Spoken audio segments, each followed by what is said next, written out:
ताज्या बातम्यांसाठी ABP माझाला subscribe करा आणि बेल आयकॉन प्रेस करा।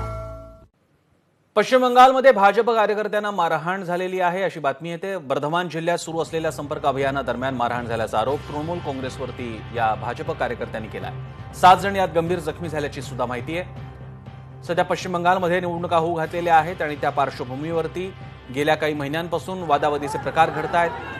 कधी दुर्गापूजेचा मुद्दा सुद्धा उपस्थित होतो, कधी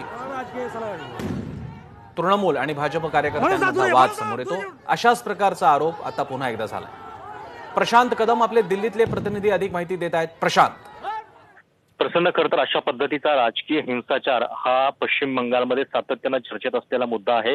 भाजप आणि टीएमसी यांनी या संदर्भात सातत्याने एकमेकांच्यावरती आरोप केलेले आहेत आणि ही ताजी जी घटना आहे ती पश्चिम बंगालमधल्या बर्धमान जिल्ह्यातली आहे। त्या ठिकाणी बराबणी नावाचा भाग आहे। त्या ठिकाणी भाजपनं आजपासूनच घरोघरी जाऊन संपर्क अभियानाला सुरुवात केलेली होती। येत्या एप्रिल मे मध्ये पश्चिम बंगालमध्ये निवडणुका होत आहेत आणि त्या पार्श्वभूमीवरती जेव्हा भाजपनं हे अभियान सुरू केलं त्यावेळी त्या ठिकाणी काही टीएमसी कार्यकर्त्यांनी अशा पद्धतीने मारहाण केल्याचा आरोप भाजपनं केलेला आहे, ज्याच्यामध्ये 7 कार्यकर्ते आहेत भाजपचे, ते गंभीर जखमी झाल्याची सुद्धा माहिती आहे। गृहसंपर्क अभियानाच्या दरम्यानच हा सगळा प्रकार झाल्यानं आता याच्या संदर्भात नेमक्या काय पॉलिटिकल रिॲक्शन येत आहेत, टीएमसीचं त्याला प्रत्युत्तर काय येत आहे हे पाहावं लागेल। पण सातत्यानं अशा पद्धतीच्या घटना पश्चिम बंगालमध्ये वाढत चालल्या आहेत। धन्यवाद प्रशांत, तुम्ही दिलेल्या माहितीबद्दल।